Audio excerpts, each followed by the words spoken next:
Assalamualaikum warahmatullahi wabarakatuh. Bismillahirrahmanirrahim. Alhamdulillahilladzi ja'ala ramadhana syahran mubarakan, syahrul Qur'an, syahrul ibadah. Asyhadu an la ilaha illallah wahdahu la syarikalah, al-malikul haqqul mubin. Wa asyhadu anna Muhammadan abduhu wa rasuluh shadiqul wa'dil amin. Allahumma salli wa sallim wa barik ala Muhammadin wa ala alihi wa ashabihi ajma'in, amma ba'd. Wa qala Allah minasyaitonir rajim. Bismillahirrahmanirrahim. Ya ayyuhalladzina amanu taqullaha haqqa tuqatih wa la tamutunna illa wa antum muslimun. Kita Muhammad sallallahu alaihi wasallam. Segenap pencinta dan pendengar CIJ yang saya hormati, bahwa hari demi hari, minggu demi minggu telah kita lalui, dan sampailah kita sekarang berada di depan pintu 10 hari terakhir dari bulan Ramadan. Maka untuk itulah kita umat Islam tentunya bukan semakin kendor, akan tetapi semakin siap, semakin semangat untuk menghadapi atau menyambut Lailatul Qadar. Lailatul Qadar itu artinya Lailatul Qadar, malam yang penuh kemuliaan, di mana di dalam beribadah semalam itu pahalanya lebih baik daripada 1000 bulan. Lailatul Qadri khairum min alfi syahr. Lailatul Qadar itu lebih baik daripada 1000 bulan. Bayangkan, 1000 bulan kalau kita hitung-hitung secara matematik, itu kurang lebih 83 tahun. Inilah saudara-saudara. Maka untuk itu jangan kita lewatkan dalam menyambut ini, Lailatul Qadar ini. Memang tidak ada suatu hadis pun yang menjelaskan bahwa Lailatul Qadar itu turun pada malam ini, malam 20 ke atas. Tidak ada dalil yang kuat. Tapi ketika Rasulullah beribadah dengan sungguh-sungguh pada 10 malam yang pertama bulan Ramadan, kemudian pada malam kedua juga begitu, tetap 10 yang kedua tetap Rasulullah semangat. Maka datanglah malaikat Jibril menyampaikan pesan, wahai Rasulullah, bahwa malam Qadar kemungkinan akan turun pada 10 hari terakhir di bulan Ramadan ini. Lalu Rasulullah siap-siap menyisingkan lengan baju, mengencangkan ikat pinggang, dibangunkan istri dan keluarganya untuk iktikaf di dalam masjid menyambut Lailatul Qadar. Maka untuk itulah kita sebagai umat Islam mengikuti apa yang telah dicontohkan Rasulullah, karena Rasulullah SAW adalah uswatun hasanah, contoh teladan yang terbaik. Amalan-amalan yang perlu kita kerjakan dalam menyambut Lailatul Qadar ini, di antaranya ada 4 macam yang telah kami sampaikan. Yang pertama adalah zikir. Zikrullah. Zikir kepada Allah Subhanahu wa ta'ala. Dan yang kedua, tadarus Al-Quran. Yang ketiga, itikaf. Dan yang terakhir, sholat malam qiyamul lail atau tahajud di samping tarawih. Zikir. Bahwa zikir itu merupakan perintah Allah Subhanahu wa ta'ala. Sebagaimana Allah menyebutkan di dalam surat Al-Ahzab ayat 1 yang berbunyi, A'udzu billahi minasyaitonir rajim. Bismillahirrahmanirrahim. Ya ayyuhalladzina amanu dzkurullaha dzikran katsira wasabbihuhu bukratan wa asila. Al-Ahzab ayat 41 dan 42 ini menjelaskan, ya ayyuhalladzina amanu, wahai orang-orang yang beriman.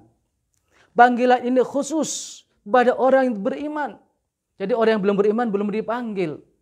Tidak dengan kalimat ya ayuhan nas, wahai seluruh manusia, tapi ya ayyuhalladzina amanu, wahai orang-orang yang beriman. Allah memanggil orang-orang yang beriman untuk diberi tugas apa? Disuruh oleh Allah, udzkurullaha, untuk zikir kepada Allah.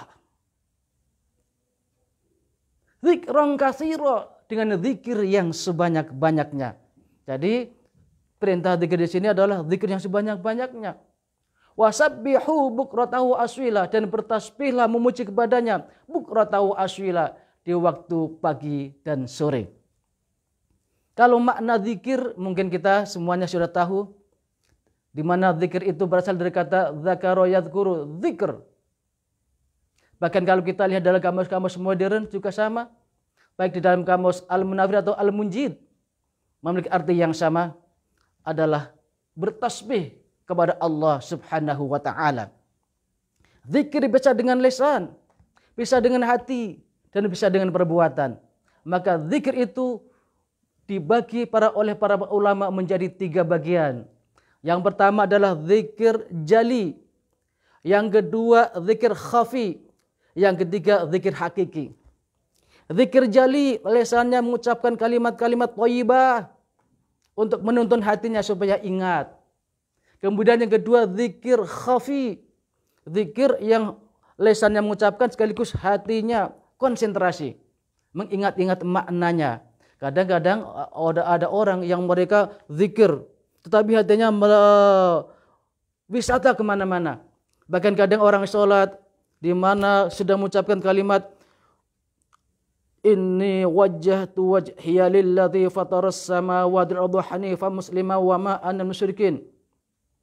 Inna sholati wa nusuki wa mahyaya wa mamati lillahi rabbil alamin. Inna sholati, sesungguhnya salatku, wa nusuki, dan ibadahku, wa mahyaya, dan hidupku, wa mamati, dan matiku, lillahi rabbil alamin, adalah semata-mata karena Allah Rabbul Alamin. Tapi kadang-kadang hatinya ingat kemana-mana. Yang ibu-ibu kadang ingat mau masak apa ya nanti, ya. Yang bapak-bapak juga ingat, ya, nanti sahurnya pakai apa, dan seterusnya dan seterusnya. Inilah saudara-saudara, maka zikir khafi ini menyatukan antara ucapan dengan hati. Kemudian zikir yang ketiga yang disebut zikir hakiki, artinya zikir dengan lisan, dengan hati, dan sekaligus perbuatan. Ingat perintah Allah, kerjakan. Ingat larangan Allah, tinggalkan. Inilah zikir hakiki. Jadi tidak boleh kita hanya ingat-ingat saja, ya. Sementara mungkin kita ingat kepada larangan Allah, kita kerjakan. Itu belum zikir hakiki. Jadi makna zikir itu sangat luas, ya. Untuk itu perbanyaklah zikir, terutama dengan kalimat-kalimat thayyibah. Ada zikir sudah sholat, ya. Ada zikir ketika mau makan. Jadi zikir itu juga sesuai dengan tempat dan waktu. Jadi zikir dengan doa itu seperti mata rantai. Sekarang ada orang zikir habis sholat. Rasulullah mengajarkan, selesai sholat paling enggak kita istighfar. Astaghfirullahaladzim alladzi la ilaha illa huwal hayyul qayyum atubu ilaih min jami'il ma'asi wadh-dhunub. Lah, kan kita sudah sholat, tentunya dosa-dosa kita kan diampuni oleh Allah. Ya, barangkali kita waktu sholat kurang konsentrasi, mungkin kurang sempurna antara syarat dan rukunnya, mungkin hatinya kurang khusyuk, maka mohon maaf kepada Allah sudah sholat. Ditambah Allahumma antas salam wa minkas salam wa ilaika ya'udus salam fa hayyina rabbana bis salam wa adkhilnal jannata darus salam tabarakta rabbana wa ta'alaita ya dzal jalali wal ikram. Allahumma antas salam. Bapak Ibu ya, jangan Allahumma lantas jalan. Wah, saya sibuk. Kalau memang sibuk, tempat kerjanya jauh, mungkin boleh Allahumma lantas jalan. Artinya apa? Kita zikir sambil berjalan, menuju ke mobil, baca saja zikirnya. Doa di mobil, doa di motor, ya, dan seterusnya. Nggak apa-apa. Tapi kalau ada waktu, duduk dulu sebentar, zikir dulu, ya, mengucapkan kalimat-kalimat thayyibah. Kemudian berdoa. Kalau ada salat sunnah ba'diyah dulu. Lah, inilah saudara-saudara. Jadi zikir itu sangat penting dan dicintai oleh Allah dan oleh Rasulullah SAW. Bahkan kapanpun, dikala kita berdiri, dikala kita duduk, bahkan dikala kita berbaring. Allah berfirman, siapakah orang yang punya akal? Inna fi khalaqis samawati wa ikhtilafil nahari ayatil ulil albab. Ulil albab adalah alladzina yadhkurunallah. Orang-orang yang senantiasa zikrullah. Zikir kepada Allah. Kapan? Qiyaman, dikala berdiri. Dia berdiri tetap ingat kepada Allah. Wa qu'udan, di saat duduk. Wa ala junubihim, dan dikala mereka berbaring. Jadi enggak putus untuk mengingat Allah. Seolah-olah Allah ada di dalam dadaku. Kamu ada di dalam dadaku. Walaupun jauh, seolah-olah dekat di dalam hati kita. Jauh di mata, dekat di hati. Sudah menyatu dengan Allah. Kalau sudah merasa menyatu dengan Allah, merasa diwasi oleh Allah, kapanpun dan dimanapun orang itu akan dijaga oleh Allah. Karena apa? Zikir, ingat kepada Allah. Maka Allah mengatakan, fadhkuruni adzkurkum. Fadhkuruni, maka ingatlah kepadaku. Kunya kepada Allah. Adzkurkum, niscaya aku akan ingat kepadamu, kata Allah. Jadi kalau kita selaku manusia ingat kepada Allah, Allah pun akan ingat kepada kita. Waktu kita bahagia, tetap kita ingat kepada Allah. Waktu kita sedih, ingat kepada Allah. Insya Allah, inilah yang diajarkan oleh Allah Subhanahu wa Ta'ala. Jangan ketika kita bahagia, ya, kita banyak duit, banyak rezeki, malah enggak zikir. Lupa malah. Tapi dikala sulit, banyak musibah yang menimpa dirinya, baru memanggil-manggil Allah, berdoa. Nah, inilah kurang bagus. Yang bagus kapanpun dan dimanapun, di saat semacam apapun, tetap kita zikir kepada Allah Subhanahu wa Ta'ala. Mengapa zikir itu selalu dianjurkan? Apakah ada manfaatnya? Tentu saja apa yang diajarkan oleh Allah ada hikmah ataupun manfaatnya.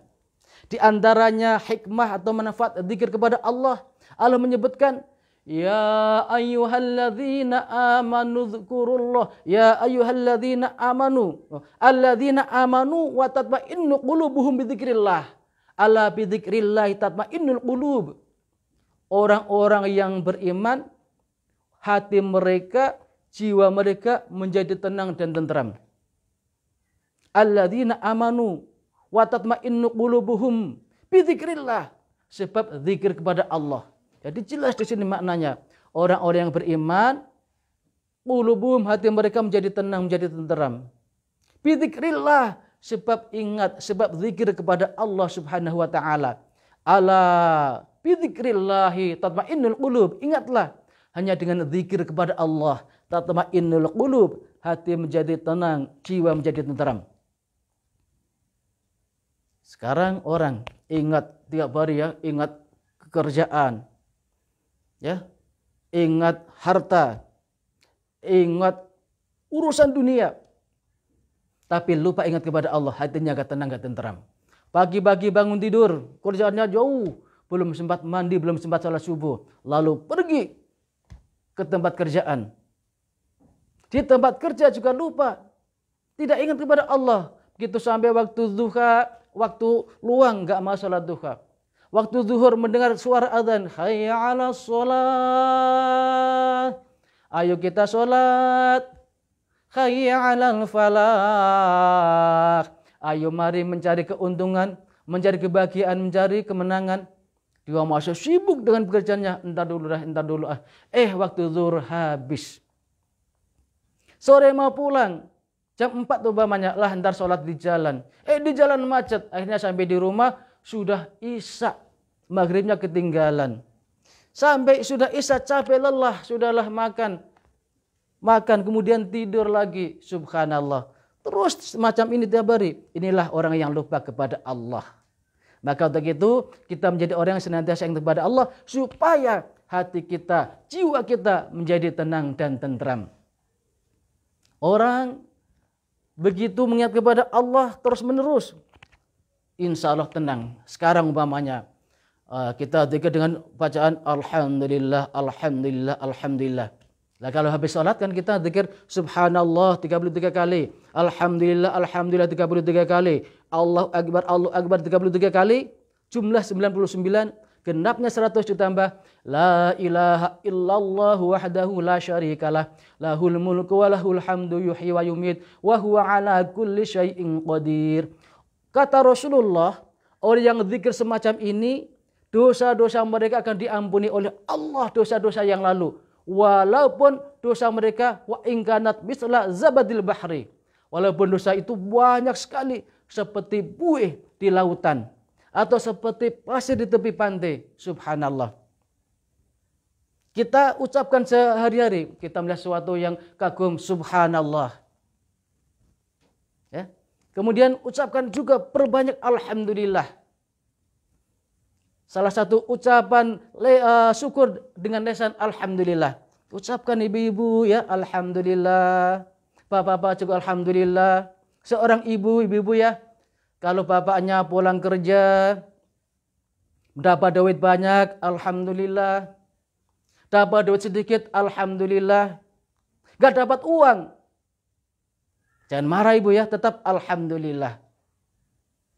Suami malam-malam pulang kerja biasanya jam 5 sudah nyampe, jam 10 malam. Langsung dibuka pintunya, marah-marah. Papa, sono jangan pulang, nginep saja di istri muda. Lain kali saya kunci gak boleh masuk. Jangan begitu dulu, jangan begitu dulu ya. Papa karena sudah diajarin, baca alhamdulillah. Gak ada bikinin kopi, alhamdulillah. Gak ada makanan, masak sendiri, alhamdulillah. Ucapan alhamdulillah. Lama-lama istri berpikir, iya ya, ucapan saya tadi kebablasan. Ini saya omelin, ucapan alhamdulillah. Gak saya bikinin kopi, alhamdulillah. Barangkali dia benar-benar alhamdulillah punya istri muda di luar. Lah ibu sekarang ragu sendiri. Kenapa ucapan begitu? Tanya dulu kenapa bapak kok pulangnya sampai jam 10 ya. Tabayun dulu ya.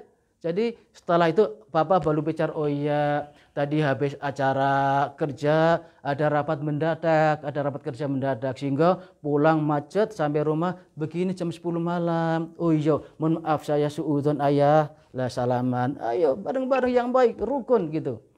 Lah jadi sekarang harga-harga mahal. Contoh harga naik, harga daging sekarang. Kemarin minggu yang lalu saya pasar. Beli daging 1 kilo 150.000. Sekarang katanya sudah 155.000. Minyak naik, BBM naik, apa-apa naik. Ucapan apa? Alhamdulillah.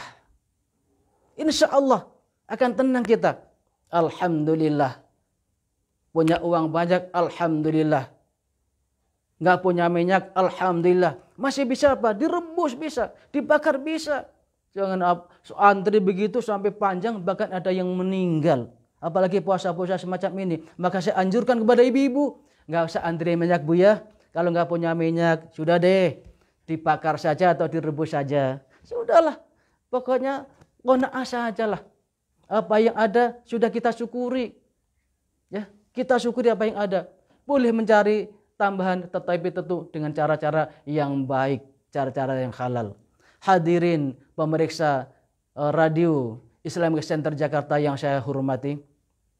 Ini makna zikir ya. Jadi manfaatnya supaya kita tenang, kita tenteram, insya Allah dengan pertolongan Allah akan dapat dirasakan. Ya.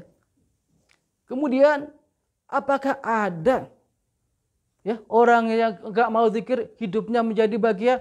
Allah menyebutkan, "Wa man a'rada 'an dzikri fa inna lahu ma'isyatan dhanka wa nahsyuruhu yaumal qiyamati a'ma." Ini tadi manfaat zikir secara singkat. Sekarang bahaya tidak mau zikir.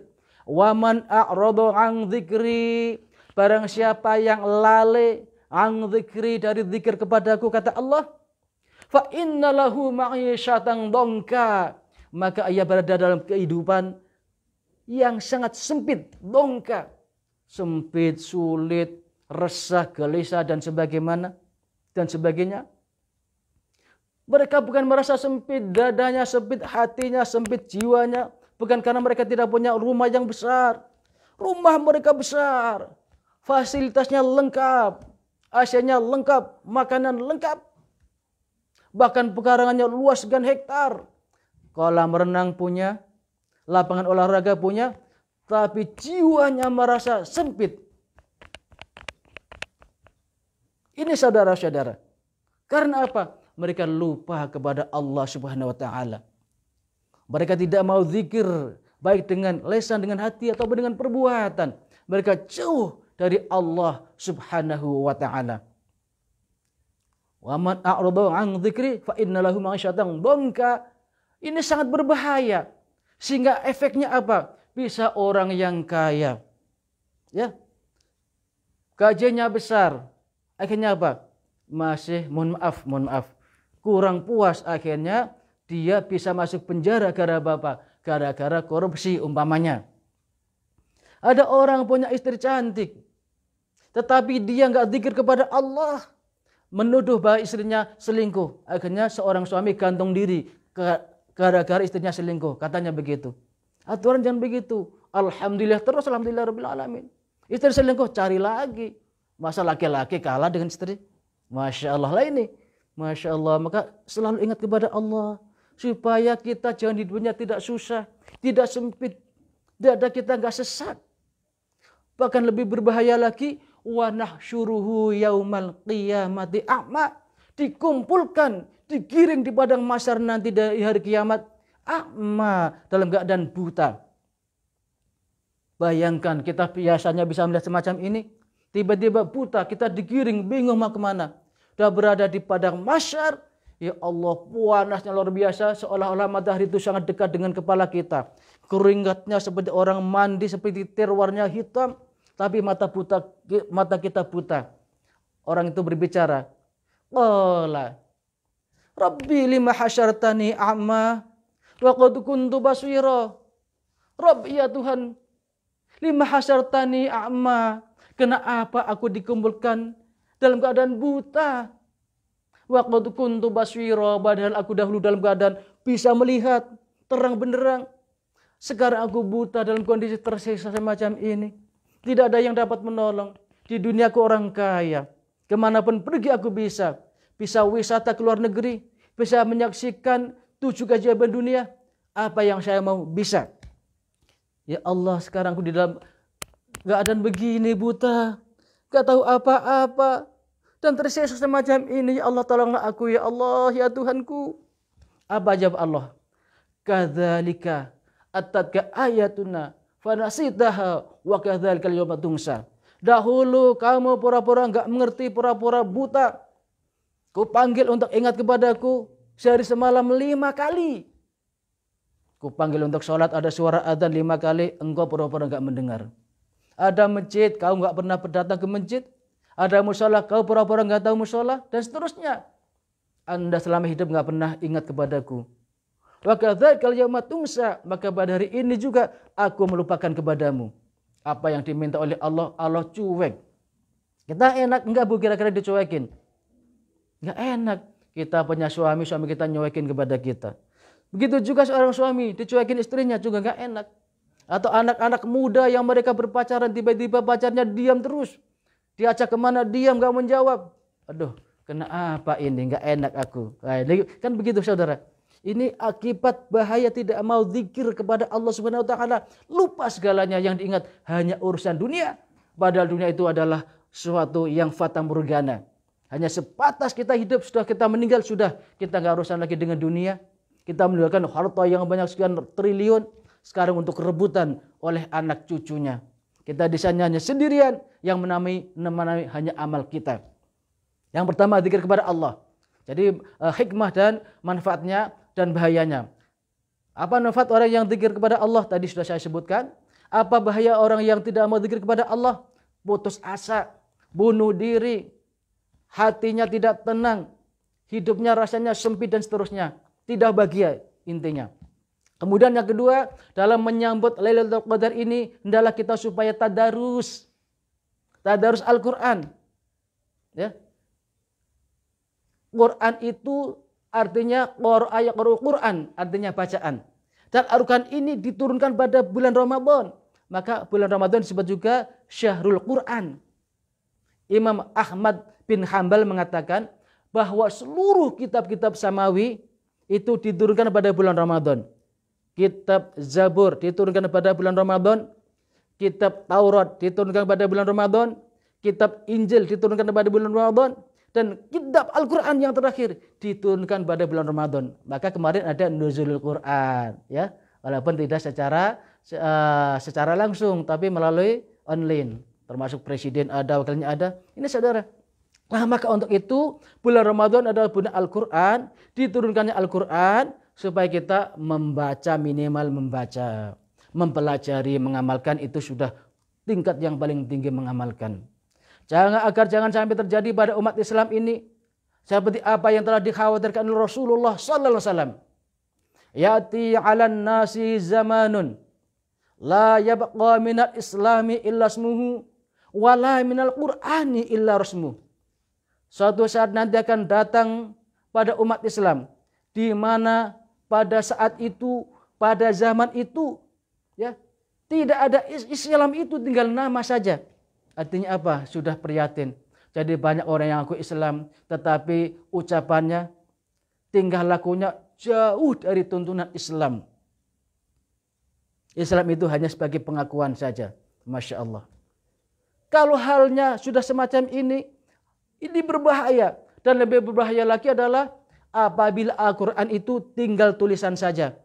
Di musola ada Al-Quran, di masjid ada Al-Quran, di rumah ada Al-Quran, tetapi Al-Quran nggak pernah dibaca, sampai Al-Quran itu banyak debunya.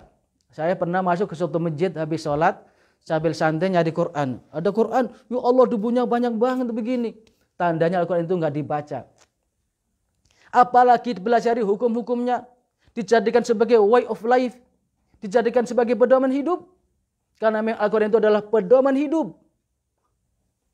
Pedoman hidup yang perlu kita amalkan dalam kehidupan kita sehari-hari. Maka kalau demikian Al-Quran tinggal jadi tontonan saja, bukan menjadi tuntunan. Al-Quran bukan menjadi pengamalan tetapi menjadi pajangan, cukup berbahaya.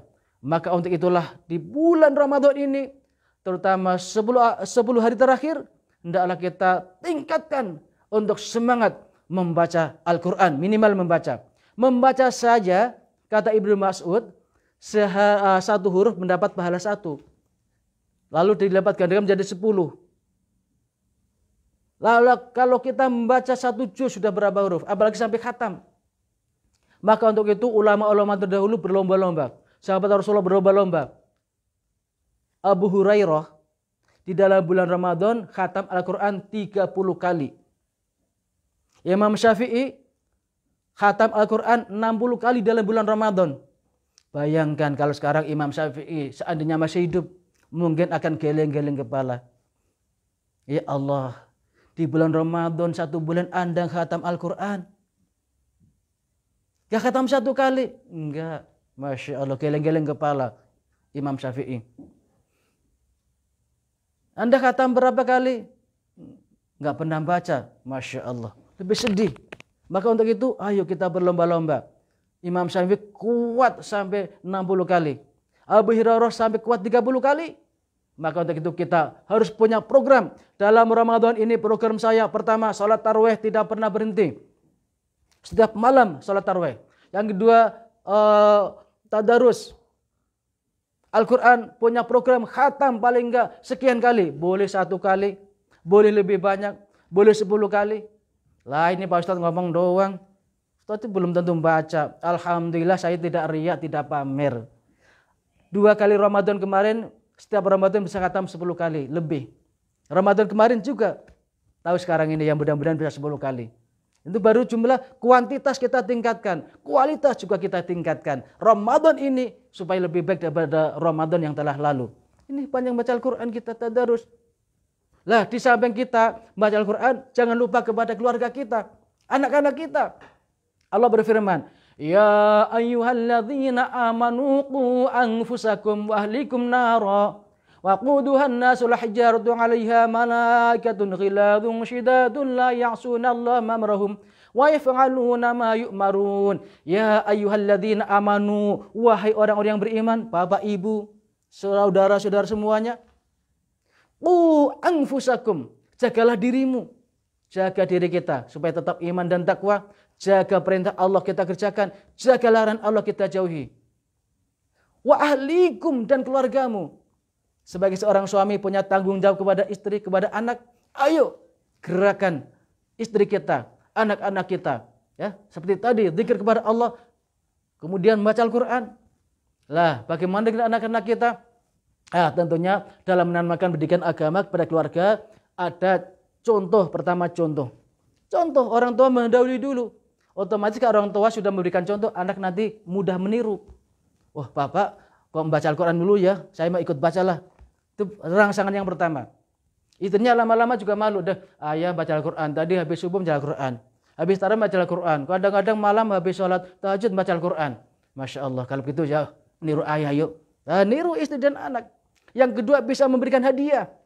Nak, kalau kamu bisa khatam Al-Quran, bulan ini bulan Ramadan 2 kali saya kasih hadiah. Nah ini saya mencoba kepada anak saya. Alhamdulillah. Ya, kalau kamu bisa puasa full 1 bulan. Bisa sholat tarawih, bisa sholat tahajud, bisa sholat duha. Saya kasih hadiah. Uang berapa? 3 juta. TK sudah bisa full puasanya 30 hari. Al-Quran khatam. Ya sekarang saya kasih hadiah juga 3 juta lebih kalau bisa khatam 2 kali. Waduh berat ayah, 1 kali saja ya 3 juta ya. Kebanyakan nanti gitu. Alhamdulillah rajin. Saya pulang malam-malam tadi malam habis tarawih, habis kultum sampai di rumah. Alhamdulillah anak baru tadarus. Ya Allah, kadang-kadang sore habis asar juga tadarus juga. Habis malam-malam tidak begitu bangun langsung makan enggak, langsung salat tahajud. Subhanallah. Pagi-pagi enggak sekolah, tetap salat duha. Inilah karena apa? Motivasi dari orang tua. Itu adalah keluarga kita harus kita jaga. Jangan sampai menjadi umpan bara api neraka yang isinya manusia dan batu, yang apinya menyala-nyala, yang berjaga malaikat yang sangat galak, yang sangat bengis, sangat keras, tidak memberi ampun kepada kita. Apa yang Allah perintahkan dikerjakan. Masya Allah. Maka ayo kita bersama-sama punya cita-cita menghatamkan Al-Quran. Ya, ibu-ibu, bapak-bapak, ini yang dari sini saya tanya, Bapak sudah khatam berapa kali, Pak? Pak Ustadz Firman, khatam berapa kali Pak Ustadz Firman? 1 kali, alhamdulillah. Mas, khatam berapa kali? Khatam belum? Sudah khatam? Alhamdulillah rabbil alamin. Umurnya masih muda berapa kali, Mas? Berapa tahun? 17 tahun. Subhanallah, masya hebat sekali 17 tahun. Subhanallah. Luar biasa ini. Maka manfaatlah umur muda Anda. Karena nanti akan ditanya, digunakan untuk apa waktu mudamu dan seterusnya. Inilah saudara-saudara, Al-Quran terus kita baca minimal. Ditambah lagi lebih tinggi tingkatannya adalah kita tadabur. Kemudian yang paling tinggi sekali adalah kita mengamalkan isinya. Jadi Al-Quran untuk bacaan, kemudian untuk dipelajari, dipahami, kemudian diamalkan. Hadirin segenap pendengar Radio Jakarta Islamic Center yang saya cintai dan saya hormati. Yang ketiga adalah itikaf. Sebagaimana saya singgung dalam awal tadi mukadimah, Rasulullah di bulan Ramadan di akhir 10 hari yang terakhir disisingkan dengan bajunya, dikencangkan ikat pinggangnya, dibangunkan keluarganya termasuk istrinya untuk itikaf, berada di dalam ibadah, di dalam masjid atau mushola untuk mendekatkan diri kepada Allah Subhanahu wa taala. Hukumnya memang tidak wajib, tapi kita mencontoh Rasulullah. Ayo, jangan tidur saja. Kalau bisa usahakan kita itikaf di mana di situ ada masjid yang menjalankan itikaf, datang ke situ. Ini di Jakarta banyak sekali ya, termasuk di Masjid Agung Sunda Kelapa dan di beberapa masjid sekarang sudah disediakan sahur di situ juga. Masya Allah. Ini ada beberapa masjid. Ini tanggal 21 ini sahur ini sudah tercantum. Pak Ustadz, yuk besok itikaf di tempat kami yuk. Insya Allah. Siap insya Allah. Karena isi ceramah di sana. Masya Allah. Bahkan dibelikan apa ini? Jubah. Masya Allah. Kita nggak minta ceramah pun nggak minta apa-apa. Nggak dikasih pun nggak apa-apa. Saya sudah bilang saya ini ceramah karena Allah. Ya sudah kasih pusing-pusing. Masya Allah. Tapi memang itu banyak orang yang dermawan. Tetap dikasih juga. Masya Allah. Kita sudah punya rezeki dari Allah langsung. Nah inilah saudara-saudara. Jadi itikaf. Ayo bangun di waktu malam kita bersama-sama. Kalau kita sendiri-sendiri berat. Ringan sama dijinjing, berat sama dipikul. Jadi kalau kita bersama-sama, ya Allah, lebih mudah, lebih enteng. Coba, sekarang di Magetan, termasuk di Temboro itu, di sana ada masjid, 10 titik masjid, menyelenggarakan sholat dari habis Isya sampai malam menjelang sahur. Subhanallah. luar biasa. Kalau saya sendiri kayaknya nggak kuat. Kalau mas-mas kayaknya kuat. Saya nggak kuat itu. Kalau itikaf di masjid saja biasanya paling mulai sholat jam 2. Itu sampai setengah 4. Itu rasanya sudah lumayan capek. Masya Allah. Ini kuat sampai 8 jam bayangkan. Itu luar biasa. Pertolongan Allah datang kepada mereka. Sehingga waktunya panjang kadang-kadang nggak terasa. Lain kalau mereka bersama-sama kumpul di masjid. Ya, kemudian sholat bersama, zikir bersama. Itu menjadi ringan. Bahkan kadang-kadang capek-capeknya menjadi hilang. Itulah karena apa? Karena jumlahnya banyak. Mas, saya mau tanya, ini kira-kira sudah masih ada waktu enggak? Masih? Oh ya, oke ya. Kalau masih ada waktu kita terusin. Jadi menurut jadwal jam 10 sampai jam 11. Oke, kalau masih ada waktu. Jadi kita ayo motivasi. Jadikanlah Ramadan ini lebih baik daripada Ramadan yang telah lalu. Karena Rasulullah bersabda, maka barang siapa yang hari ini lebih baik daripada hari kemarin, maka ia termasuk orang yang beruntung. Barang siapa yang bulan Ramadan ini kok sama dengan bulan Ramadan kemarin, termasuk orang yang rugi. Dan barang siapa yang Ramadan ini lebih jelek daripada Ramadan yang lalu, fahuwa mal'unun, maka ia orang yang tercela. Maka jadikanlah kita supaya orang-orang yang Ramadan ini lebih baik daripada Ramadan yang telah lalu. Insya Allah kita tergolong orang-orang yang beruntung. Segenap pendengar dan pecinta radio Jakarta Islamic Center yang saya cintai. Kita itikaf itu memang tidak wajib, tapi dalam rangka untuk mengantisipasi barangkali nanti malam akan datang Lailatul Qadar. 1000 bulan lebih baik, bayangkan semalam lebih baik daripada 1000 bulan. Ya kita beramal di situ, mungkin baca Al-Quran, sholat dan sebagainya. Lah kalau bisa sedekah, tiap malam sedekah. Ya semampu kita lah. 5.000, 10.000, 10.000 kurang ikhlas, 100.000 ikhlas itu lebih baik daripada 10.000 nggak ikhlas. Lah ada kotak lewat, cemplungin aja sepunyanya, seikhlasnya. Pas ketemu Ramadan, masukkan di kotak itu 5.000, kalikan 5.000 kali sekian jumlahnya, sudah berapa triliun nanti di akhirat balasannya. Masya Allah. Pas kita sholat menjumpai Lailatul Qadar, ya Allah kita sholat semalam seolah-olah seperti sholat 83 tahun, bahkan lebih baik. Masya Allah. Pas baca Al-Quran, hatam 1 juz, ya Allah. Sama seperti orang selama 83 tahun membaca Al-Quran terus. Luar biasa ini saudara. Maka ayo, oh saya nggak bisa baca Al-Quran. Gimana ya? Sudah baca Qul huwallahu ahad. Bismillahirrahmanirrahim. Qul huwallahu ahad. Allahus samad. Lam yalid walam yulad walam yakul lahu kufuwan ahad. Enggak bisa, sebisanya. Boleh zikir yang lain, subhanallah, alhamdulillah, akbar, astagfirullah, la ilaha illallah, la ilaha illallah. Kok la ilaha illallah? Enggak apa-apa, itu kalimat thayyibah. Barang siapa yang dapat mengucapkan kalimat la ilaha illallah, dosanya dia oleh Allah. Dan kalau meninggal dunia bisa mengucapkan kalimat-kalimat la ilaha illallah, masuk surga. Rasulullah bersabda, barang siapa yang di akhir hidupnya dapat mengucapkan kalimat la ilaha illallah, dakhalal jannah, pasti masuk surga. Mangkana akhiru kalamihi la ilaha illallah, dakhalal jannah. Barang siapa yang di akhir hayatnya, akhir hidupnya dapat mengucapkan kalimat la ilaha illallah, dakhalal jannah, maka masuk surga. Kalimat ini kalau kita sering ucapkan, lama-lama menjadi mudah ringan. Kita sedang duduk la ilaha illallah. Ibu-ibu sedang masak, la ilaha illallah. Mau tidur, la ilaha illallah. Di samping baca doa mau tidur, la ilaha illallah, la ilaha illallah. Pas mau meninggal, masih ingat terus la ilaha illallah, la ilaha illallah. Mati. Kalimat yang terakhir, la ilaha illallah. Masuk surga, kata Rasulullah. Tapi karena enggak pernah mengucapkan kalimat la ilaha illallah, ya, barangkali mau zikir, mau meninggal, yang diingat apa? Ucapan tiap hari. Ya, Masya Allah, dengan bahasa-bahasa yang tidak baik mungkin ya. Sering mengucapkan kalimat-kalimat nama binatang disebut. Ya Allah, monyet loh. Oh, ingat dulu, monyet. Enggak masuk. Ya, jadi kita beribadah semampunya. Tapi kalau sholat ada imamnya. Imam yang memimpin sholat. Sholatnya itu panjang tapi terasa enak. Karena apa? Yang baca itu memang memahami betul. Bahkan kadang-kadang imamnya menangis. Ya Allah, ini imam jelang sahur. Maka setelah sahur, setelah sholat tarawih sudah nggak ada sholat tahajud. Maka untuk itu, ayo kita kerjakan sholat tahajud. Ya. Jadi Allah berfirman, "Wa minal laili fatahajjad bihi nafilatan lak asa ayyab'atsaka rabbuka maqaman mahmuda." Wa minal laili fatahajjad bihi nafilatan lak.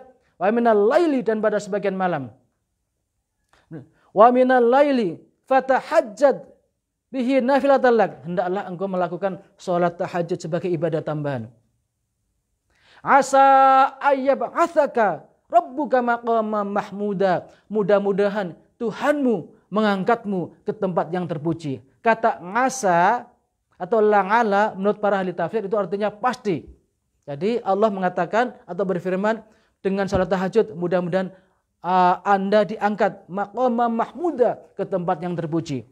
Tempat yang terpuji inilah tempat yang mulia menurut Allah Subhanahu wa taala. Pangkatnya tinggi. Disaksikan oleh para malaikat orang yang salat tahajud di waktu malam, disaksikan oleh para malaikat. Orang itu di dunia enggak punya pangkat, enggak terkenal, hampir enggak ada orang yang tahu, tapi dia sering salat tahajud. Masya Allah, para malaikat mendoakan, ya Allah, itu hambamu.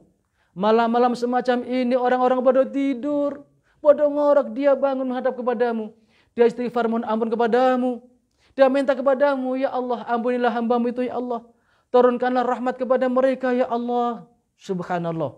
Maka waktu sepertiga malam terakhir adalah waktu yang mustajabah. Kerjakan salat tahajud, banyak istighfar, kalau bisa 70 kali atau 100 kali. Lalu berdoa, mustajab doanya dikabulkan oleh Allah Subhanahu wa taala. Subhanallah. Inilah saudara-saudara, mungkin di dunia orang itu enggak punya derajat, enggak punya pangkat.